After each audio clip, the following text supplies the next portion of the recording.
Right. Excuse me. Right. Let me show you something that should terrify every person in the country. You're looking at a 5.4 acre site in the heart of London, right next to the Tower of London, sitting directly above the fiber-optic cables that carry hundreds of billions of pounds in financial transactions every single day. And the Chinese government, they want to turn it into the largest embassy in Europe. With basement plans they've redacted and refused to explain. And here's the kicker. This is where your government, specifically Labour, comes into the story. MI5, MI6, GCHQ and the National Cyber Security Centre have been muzzled. They're prevented from submitting their security assessments because those assessments would have to be disclosed to Beijing under planning laws.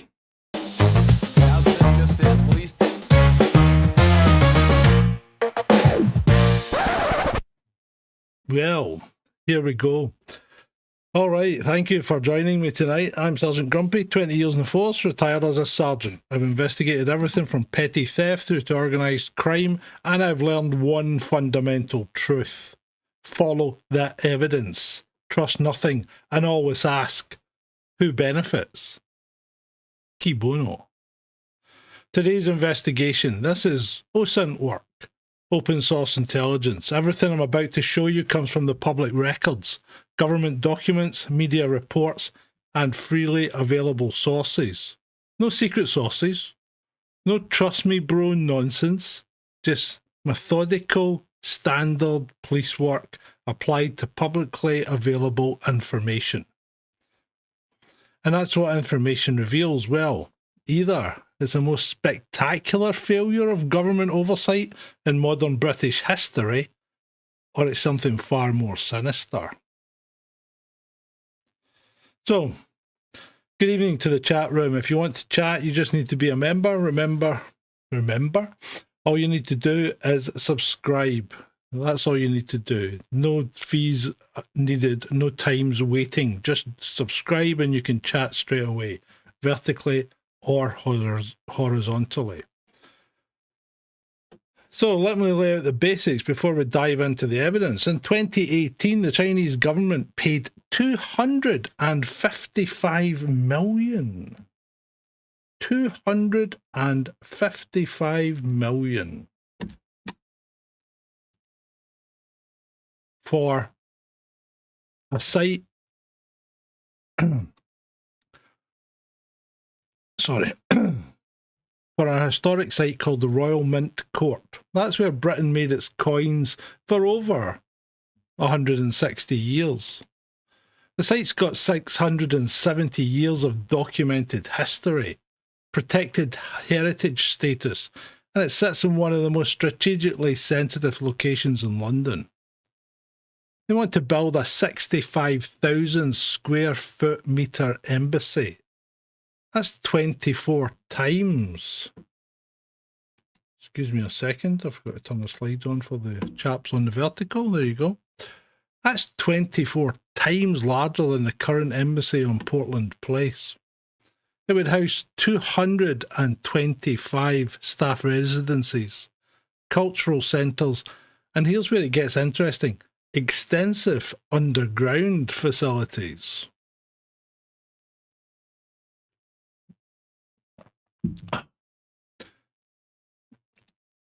So, as you can see, judging by the size of the current embassy and the proposed site of the new one, it's a substantially larger proposition altogether.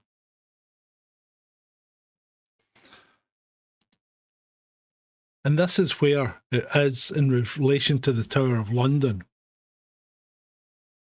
St. Catherine's Dock, I believe, yes, was right beside it. Maybe there are tunnels underneath already. That's possibly true, Shanti. Possibly true. Now, Tower-Hamlets Council, that's a local authority, rejected this application unanimously twice once in December 2022, again in 2024. The residents don't want it. The local Hong Kong diaspora, that's 285,000 people that have been allowed in from Hong Kong, are terrified of it, and our intelligence services can't formally oppose it. And this is what caught my attention. 2 weeks. Just 2 weeks after Labour won the election, China resubmitted the exact same application they'd had rejected twice. Just 2 weeks. And then in November 2024, Xi Jinping himself, the president of China, personally lobbied Prime Minister Starmer at the G20 summit to approve this planning application. Just let that one sink in for a little bit. When was the last time you heard of a national leader personally lobbying over a planning application? Don't count Donald Trump, because I'm sure he's done it. But I've spent 20 years in policing at all sorts of different levels, and I've never heard of this going on before. And I don't think this is normal diplomatic behaviour. That's the behaviour of someone who wants something very badly and is willing to spend political capital to get it. So good evening, chat room. I see we've got Espresso Mechanic, Dread Eye and Julie, Robin, good to see Robin, Shalini, Shanti. Right, before I go any further, what do you think? What do you think, based on just what you've heard so far, which isn't a lot? Where's your suspicion level? Legitimate diplomatic expansion? Questionable, but probably legal? Definitely dodgy, needs investigation? Or full-blown national security threat? I'm probably, at this point, I'm going to go full-blown national security threat, but I could understand if you were just dicing with dodgy. Right. First rule of any investigation involving property and large sums of money, follow the ownership chain, because that's where we find the patterns. So let's start. Let's start in 2010, when the Queen, because it was the Queen then,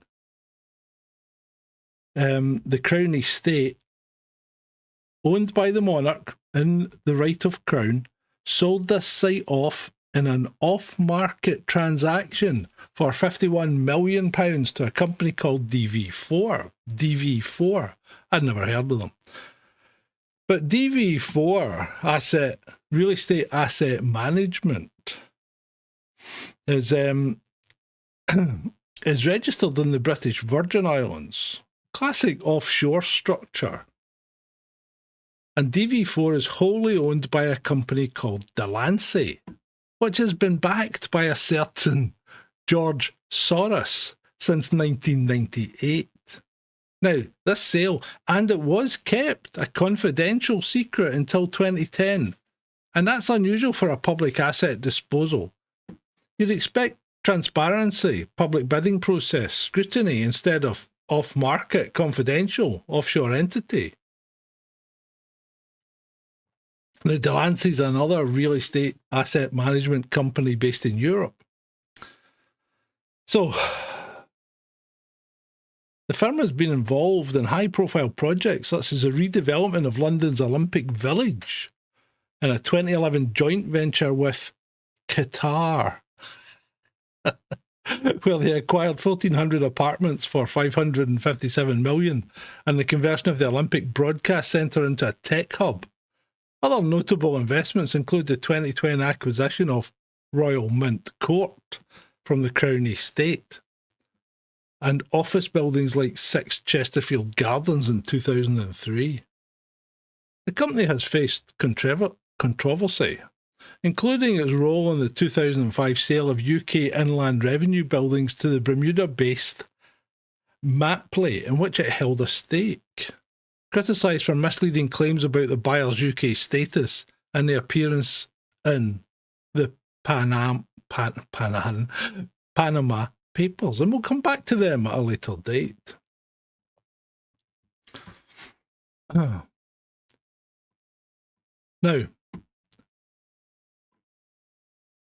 fraud allegations have emerged regarding this Crown Estate sale.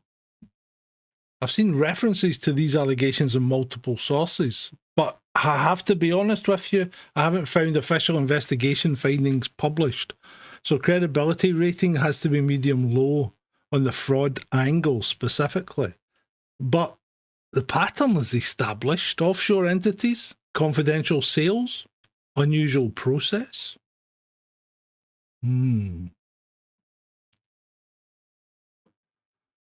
2014, the site goes into administration and gets acquired by LRC Group. That's Yehudi Barashi's company for $49.5 million, almost exactly what the Crown Estate got in 2010. Delancey and LRC form a joint venture. And then, in 2018, China steps in and makes an unsolicited offer of £255 million. That's a 400% markup in 8 years. Now, I don't know just how quickly the London housing market does go up, but that seems a lot. So from 51 million in 2010 to 255 million in 2018. And for a site that needs massive development work and had serious planning constraints.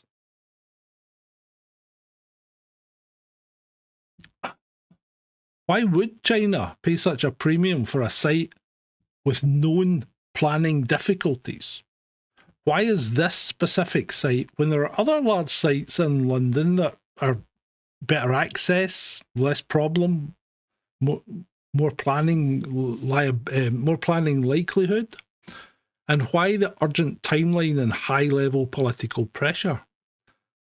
These questions might tell you this isn't about property value. This is about location, location, location.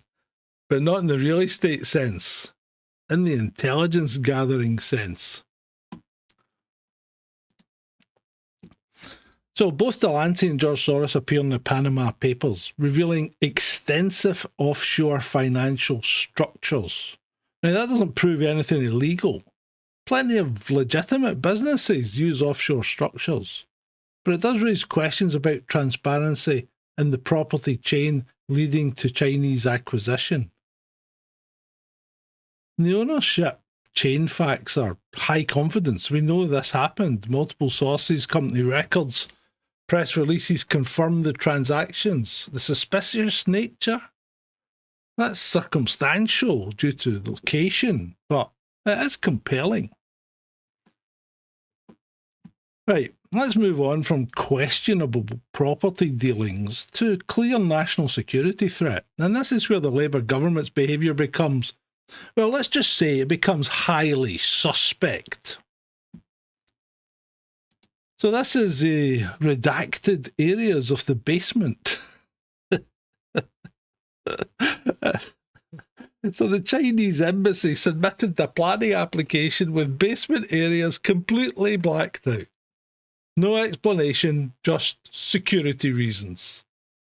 Remember, if this planning gets the go-ahead, this effectively doesn't become our soil. Therefore, we don't have the capability of going in and investigating it. So it just sounds really, really suspect to me, doesn't it? So in August 2024, Deputy Prime Minister Angela-Rayner, and you thought you'd got rid of her, demanded that China explain these redacted plans by August the 20th. The deadline came and went. China refused. Now, you don't have to be a cop to realise when someone refuses to explain what they are hiding, that tells you everything you need to know. Legitimate security concerns? You can address those with security cleared planners. with intelligence service oversight, with restricted circulation of documents. You don't just black out entire sections and say, trust us, bro. That's not how it works. And this is the problem. See the things like telecommunications exchange, Royal Mint Court, and data center.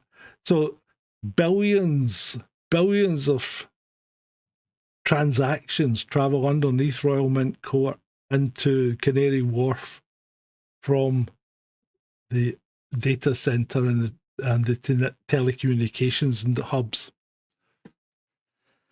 So the Royal Mint Court site sits directly above the fiber-optic cables connecting City of London to Canary Wharf, the world's second largest financial sector. Professor Sophia Economides from Northeastern University, who studies infrastructure security, was very clear.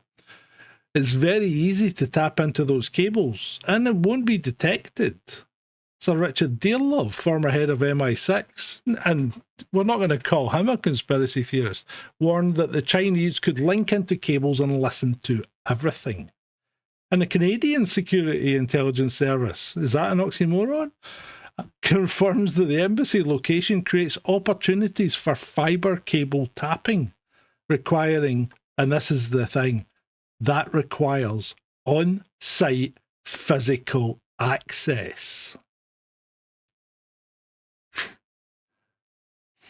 Physical access, that's the key. You can't tap fibre optic cables remotely. You need to be physically present. And what provides perfect cover for physical access to underground cables?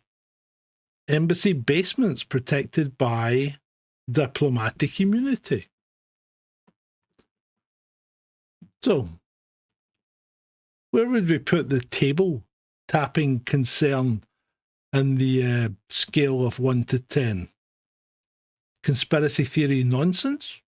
Possible but unproven? Highly credible concern? Or a proven threat? Shanty's on the 10, Robin's at 22.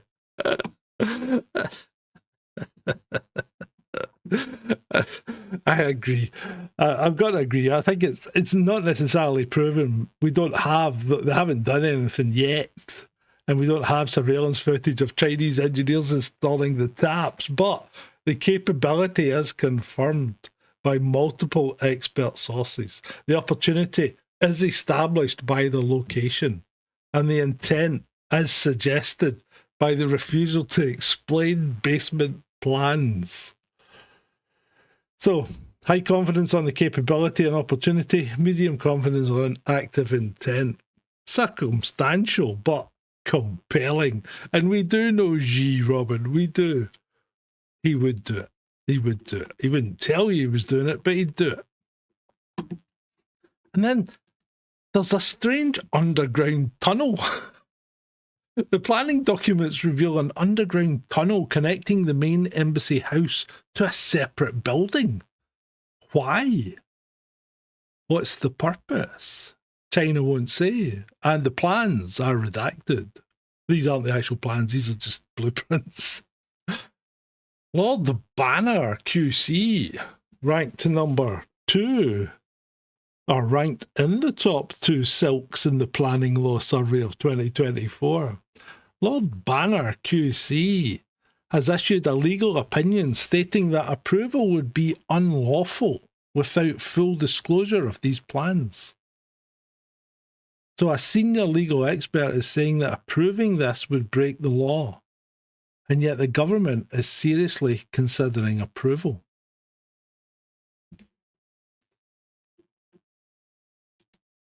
The muzzling of MI5, MI6, GCHQ, and this is a weird one, and it represents a fundamental betrayal of national security for political convenience. And we've been here before, I think only on Monday.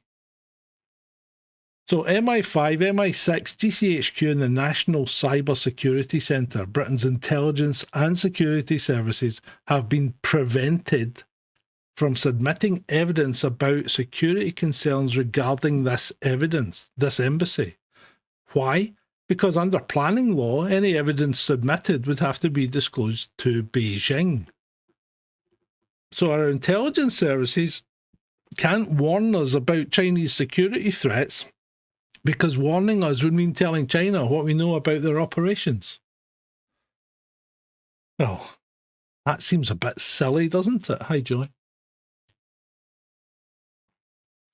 And this isn't speculation. This is documented fact. It's confirmed by investigators from the Telegraph and government admissions. So this tells us several things, doesn't it? First, the intelligence services clearly have serious concerns. Otherwise, why would they say that disclosure is an issue? If there was nothing to report, they'd simply say no security concerns identified. Second, the government chose to structure the process in a way that excludes intelligence input. Planning law doesn't require this outcome. There are mechanisms for handling classified information in planning decisions. They just chose not to use them. Third, someone made a conscious decision that Chinese access to this site is more important than British security assessment. 20 years of policing. I have worked alongside intelligence services on organised crime, counter-terrorism, the drug squads, emergencies planning, and I never saw a situation where we were told you can't provide evidence because the criminals would find out what you know. That's not how you protect the public. That's how you protect the criminals. So, any questions so far, people? Any questions? Do you like my new intro? Here's a question for you.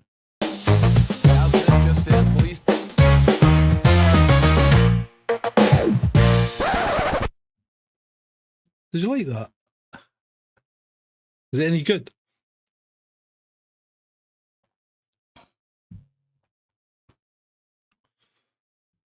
Right. So all the mechanisms to avoid giving China the details, but still including the security services concerns, are there. They just weren't used. And that's a choice. That's not a legal requirement. So, confirm the facts. Intelligence services have been prevented from submitting evidence that's documented and from multiple reliable sources. The implications that this represents a deliberate exclusion of security concerns from decision making. That's bad. So right now we get to the part that should concern every voter in the country, regardless of your political affiliation, because this is about how your government operates when foreign powers come knocking with money and pressure. So, July the 4th, 2024, Labour wins the general election. Yes, it does.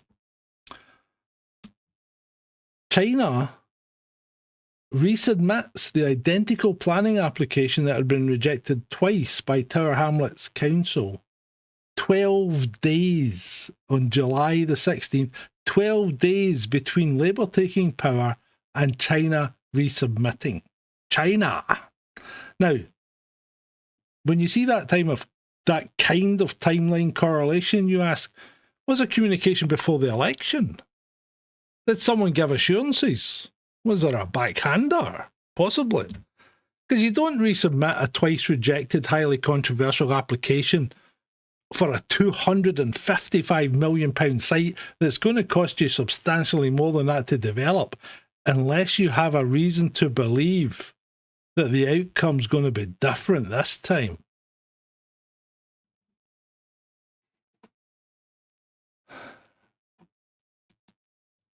So, Angela-Rayner, still Deputy PM and Housing Secretary at the time, demands an explanation again.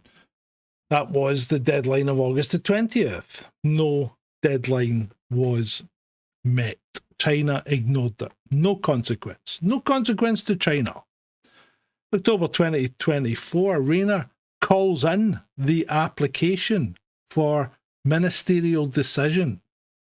That removes it from local authority planning. That removes it from local authority control.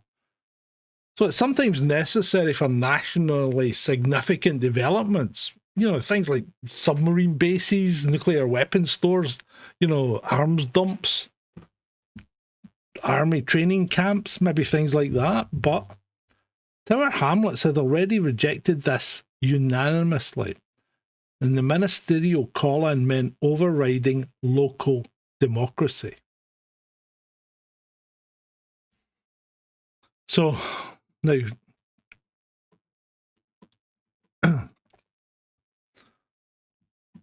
again, remember, November 2024, Xi Jinping personally lobbied keir-starmer at the G20.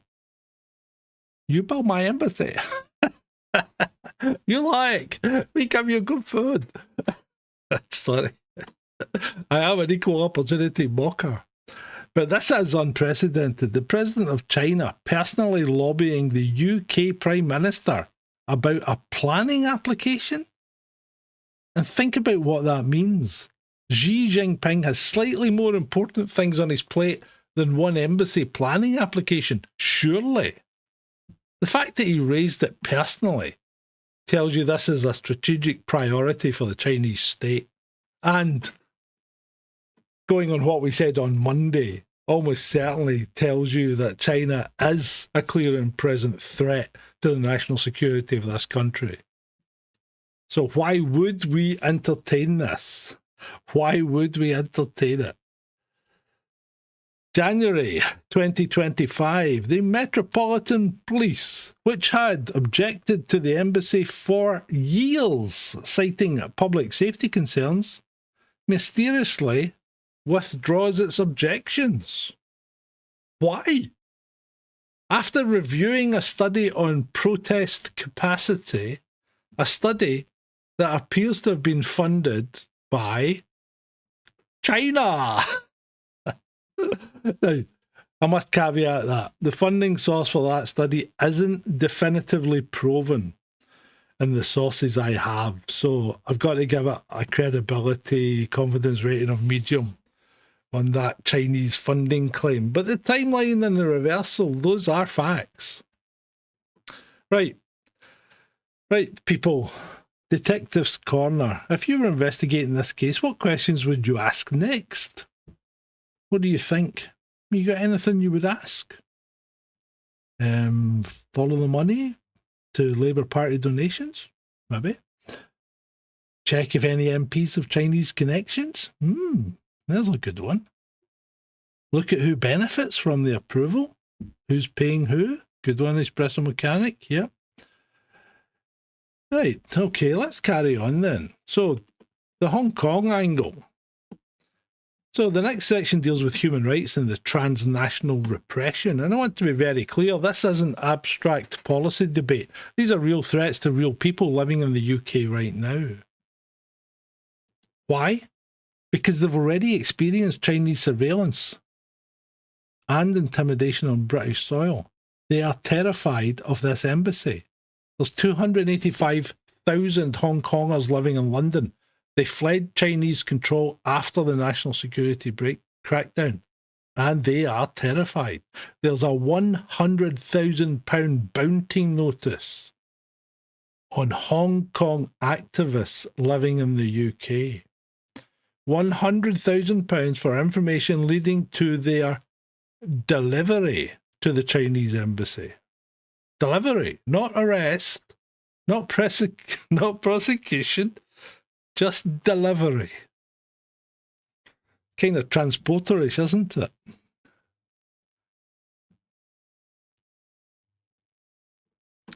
So letters have been sent to neighbours of activists offering rewards for information. That's active surveillance and intimidation happening here on British soil, targeting British residents. And then, of course, there was the secret Chinese police stations, wasn't there, which were supposed to all have been shut down in 2023. I don't know if they have or not, but there were illegal secret police stations in London and Glasgow. Certainly as short a time ago as 2023. And they weren't consular services, they were intimidation operations. MI5 repeatedly warned about Chinese infiltration attempts. Ireland too, says Shanty. Now, imagine you're a Hong Kong activist. You fled Chinese control, you claimed asylum in the UK, and now the Chinese government wants to build a 5.4 acre sovereign territory, because that's what embassies are, sovereign territory, the size of 24 times their current embassy, with extensive surveillance capabilities, right in the middle of London, and with secret, unrevealed underground rooms. How safe would you feel? 225 residencies in that place as well. How many people are they going to bring in? And this isn't all paranoia, you know.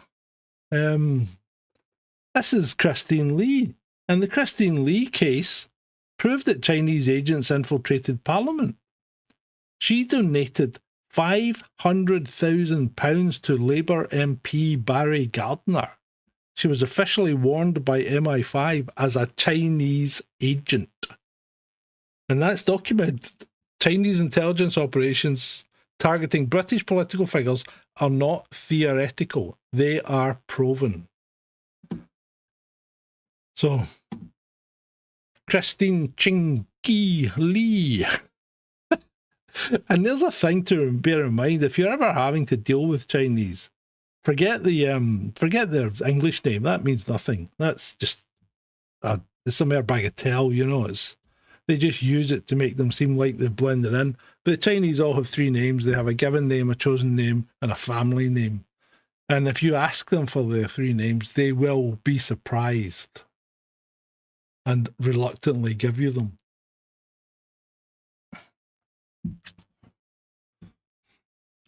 And I mean, people say the Chinese don't really, you know, they've integrated well, but they haven't really. They keep themselves very much to themselves, and they deal with a lot of things internally that you probably don't want to know about. But being in the police, you tend to get sight of some of these things.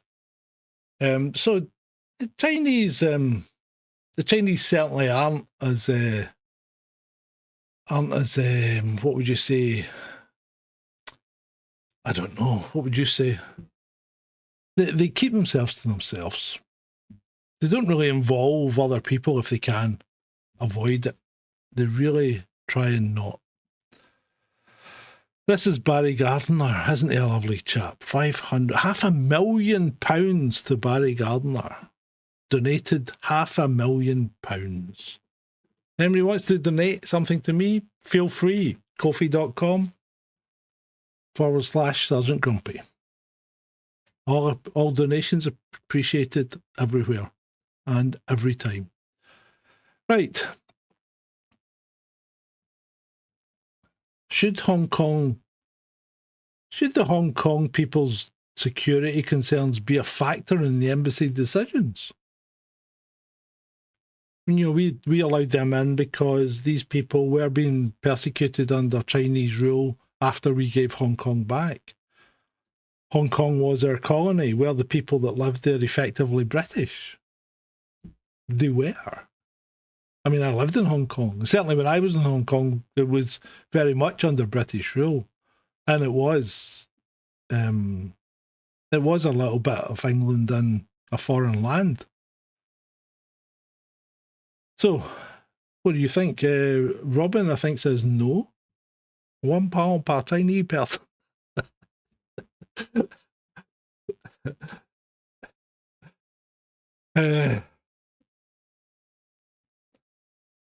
Moving on.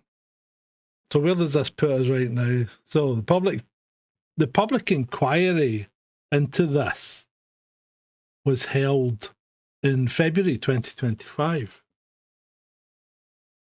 In June 2025, the Planning Inspectorate reportedly recommended approval. Now, I say reportedly because it's not been officially confirmed. It's based on media reports citing government sources. So it's a reasonably credible, report. And multiple reports as well, but not official documentation, so no official, rubber stamp yet. The current status officially is a decision is pending from the Housing Secretary, Steve Reed. The original deadline was extended to October the 21st, 2025. So we are only days away from that. And we'll come back and visit it when that happens. The decision is indeed imminent. Steve Reed replaced Angela-Rayner as the Housing Secretary. He's inherited this decision, and he's facing a legal opinion from Lord Banner. Remember Lord Banner, one of the top two silks. I can't get over the way these guys address themselves, saying approval would be unlawful. Threats of judicial review from residents and opposition MPs. Intelligence services unable to provide formal assessments, not openly anyway. Twice rejected application by the local authority and taken away the third time. Massive public opposition and direct pressure from Xi-Jinping. So, what would be the basis for approval? What evidence favours approval? When security concerns are unaddressed, the redacted plans, and no explanation. Intelligence input is excluded. The services have been muzzled, maybe muddled as well. Local democracy has rejected it twice, not once, not twice. Legal opinion states it would be unlawful, and human rights concerns are documented. China doesn't have a great record on human rights. The only argument for approval seems to be if China wants it and we don't want to upset China. That's not planning policy. It's not security assessment. That's capitulation. And we've seen this before. On Monday, didn't we? Starmer is a traitor to the UK. Every point that something comes up that China wants, he appears to be capitulating. He's bought and paid for. So what should Mr. Reid do? Should he reject the application outright? Yes, he should. Should he delay it for a full security review? No. China shouldn't be allowed anywhere near this site. It's way too sensitive. Should he approve it with conditions? No. China shouldn't be allowed anywhere near this site. It's way too sensitive. Should he approve it as recommended? No. China shouldn't be allowed anywhere near this site. It's way too sensitive. What do you guys think? So we've gone through all the evidence, and we've gone through it fairly quickly, which isn't bad. So I'll give you my professional assessment of what I think based on my investigative experience. So let's look at, in fact, is this the Labour Party these days? Is this the Labour Party? So let's look at the high confidence findings. Chinese purchased it for 255 million. That's confirmed. It's a done deal. We know that. The basement plans have been redacted and are without explanation. That is confirmed. The government have confirmed that in correspondence. Xi Jinping personally lobbied keir-starmer. That's confirmed. Diplomatic records confirm it. The intelligence services are unable to respond. That's confirmed. The government has admitted it. The site sits above critical financial infrastructure. That's confirmed. Expert analysis. The Hong Kong diaspora fears based on documented threats. Well, that's confirmed. MI5 have warned about that, and there are proven cases. And the application was resubmitted 2 weeks after Labour Party won the election. And that is obviously confirmed as well from the planning application. So, the Planning Inspectorate, the medium confidence, the Planning Inspectorate have recommended approval. It seems that that is likely, but it's not yet officially confirmed. The China-funded study influenced the police withdrawal. That's likely based on the timing, but not definitively proven. The cable tapping capability, it's certainly, the capability and the opportunity are confirmed. The active intent is circumstantial, but it's a no-brainer. Low confidence findings, the Crown Estate sale fraud. There are allegations around it, but we can't get any official findings on that. Soros had no direct involvement in the 2018 Chinese sale. Historically, Delancey investment confirmed it. No evidence of involvement in the Chinese transaction. So, my assessment based on the evidence. The size is disproportionate, the location is strategically critical, the basement plans are deliberately obscured.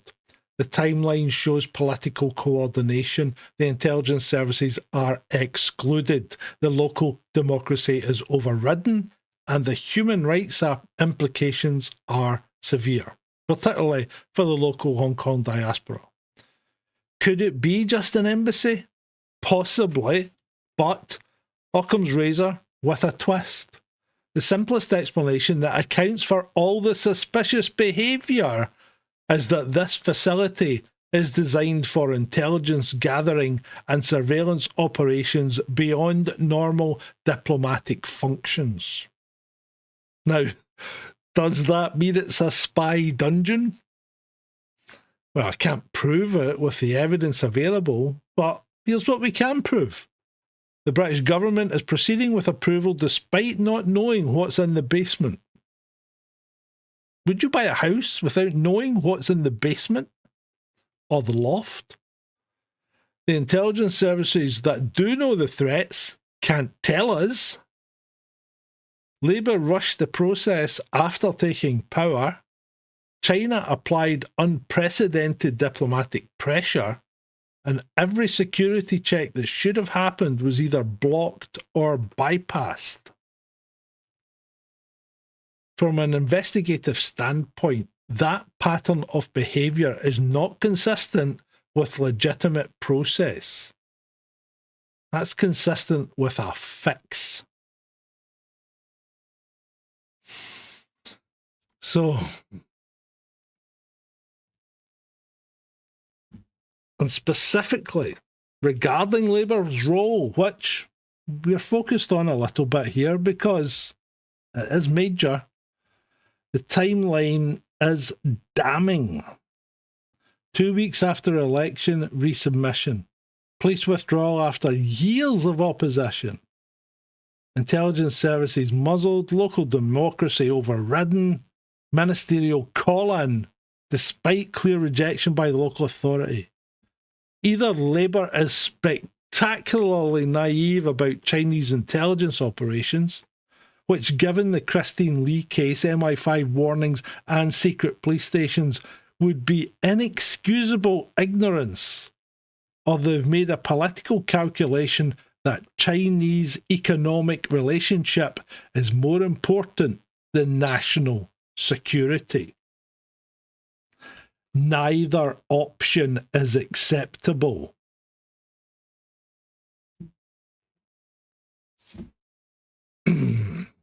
Right, there we go. So, that's us. We've done that. Anything you want to talk about in the chat while you're in? A couple of questions from me. New start. Did you like it or not? Just go straight into it. New intro. Did you like it or not? Shalini's already said she loved it. Well, thank you, Shalini. Appreciate it. What do we want to talk about next? So I will serialize Monday's events into, I think it's going to be 6 videos for Mondays, into short, sharp segments that you can view as a mini-series or as a standalone. I don't know if you've tried them out at all, but certainly they're getting good views. The one I did, the one that was published on, when did it get published? Was it Tuesday? Anyway, the one that was published has had great views. And the one published before that has had great views. So they're doing quite well. Beats and Tate says somebody's a hater. Oh, Shirley doesn't like Chinese food. Oh my goodness, how can you not? There could be monsters. Indeed, there could, Shirley, under the bed or in the basement. So I've been doing more research into the channel, and apparently I shouldn't start with the musical intros because they're killing the retention. So we'll see how that goes. Obviously, all this blather that we do at the, well, we used to do at the start and the end. So we're just going to do it at the end now. If you want to catch my attention while I'm sounding off going through these things, put in a super chat. That always gets my attention. Doesn't it, Shalini? You did it and you get called out straight away. So you want to ask me a question, stick in a super chat, and I'll, even if I'm in mid-flow, I'll address that. Other than that, if you have the patience, then I'd appreciate it if you could wait to the natural breaks and the natural audience interaction segments. So that would be good.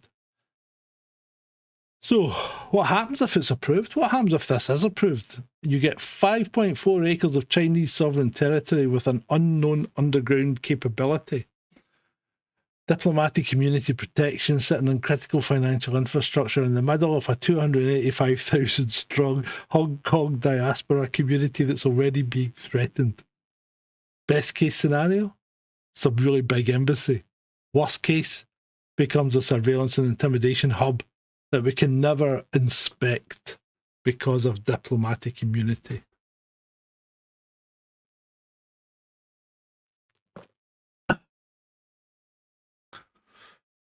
It'd be interesting if it does get approved, or maybe there will be legal challenges against it, especially with Lord Banner's legal opinion stating that approval would be unlawful without full disclosure. There's got to be multiple grounds for rejection. So we'll see what happens. But we'll come back on October the 21st and see what's happening. It might be extended again. They might push it back. It has been pushed back multiple times already. But at some point, they're going to have to make a decision. Oh, excuse me.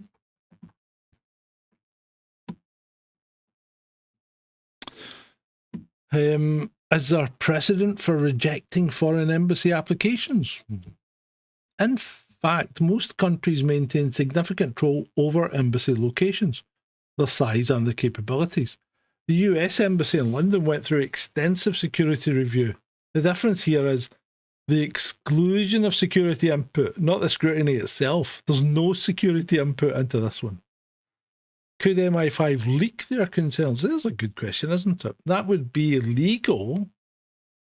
But funny you should mention it, because the Telegraph got information about intelligence services being muzzled somehow, didn't it? Intelligence services finding ways to warn the public without officially warning the public.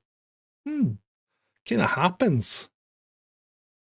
Intelligence service turning around and blaming the government. That kind of happens as well, doesn't it? So, it'd be interesting to see what happens. What about this Christine Lee case? I actually haven't really looked into that in any great detail. Do you think that would be worthy of a video? £500,000 to one MP. £500,000 to one MP. What else is there? It might be worth that. Might be worth me having a little look through that. Electoral Commission records, parliamentary registers, think tank funding. Huh? That could be something that's worth looking at. And what's going on with Labour in China? Why are they so nicey, connected? That's just bizarre. Oh, another question. How's the audio tonight? Different microphone? Just trying it out to see if it makes a difference or it's worse or better. You can let me know what you think. Does it sound okay to you? Is it clear enough? Apart from my voice, that is, which is rubbish. But I'll try and improve that. Right. What should we do next? Chinese political donations deep dive? Crown Estate sale investigation? Nah, probably not. Labour-China policy analysis? What about the Hong Kong ease? Should we look at them? I don't know. What would you like me to look at? If you don't have an answer right now, stick a comment in the chat, or not. Stick a comment in the comment section, and I'll get to it. What something cheerful? What? People don't like. I mean, the news isn't cheerful. What would you want? I mean, look at. And we'll cover it on Friday, but look at Palestine. You know, they have a ceasefire, and what do? Start shooting each other internally. I mean, these guys are nuts. They're freaking nuts. Right. So that's the China Super Embassy investigation. 255 million for a 50 million pound site. Redacted plans, muzzled intelligence services, political pressure from the very top, and a Labour government that seems to be determined to approve it despite every red flag anyone could throw at them, including that one with the yellow stars.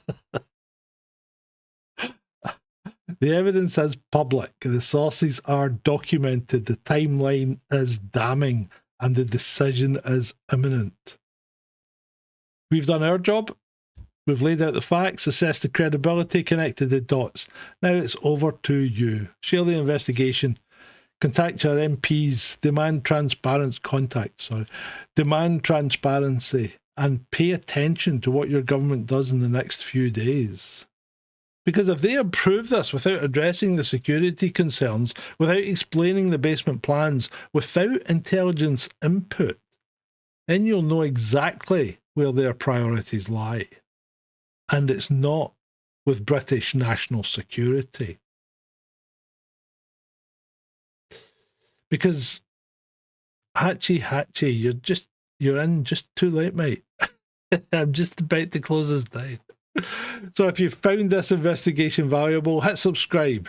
We do OSINT deep dives on government corruption, political wrongdoing, and investigations the mainstream media won't properly touch. Evidence-based, source documented, no trust me bro bollocks.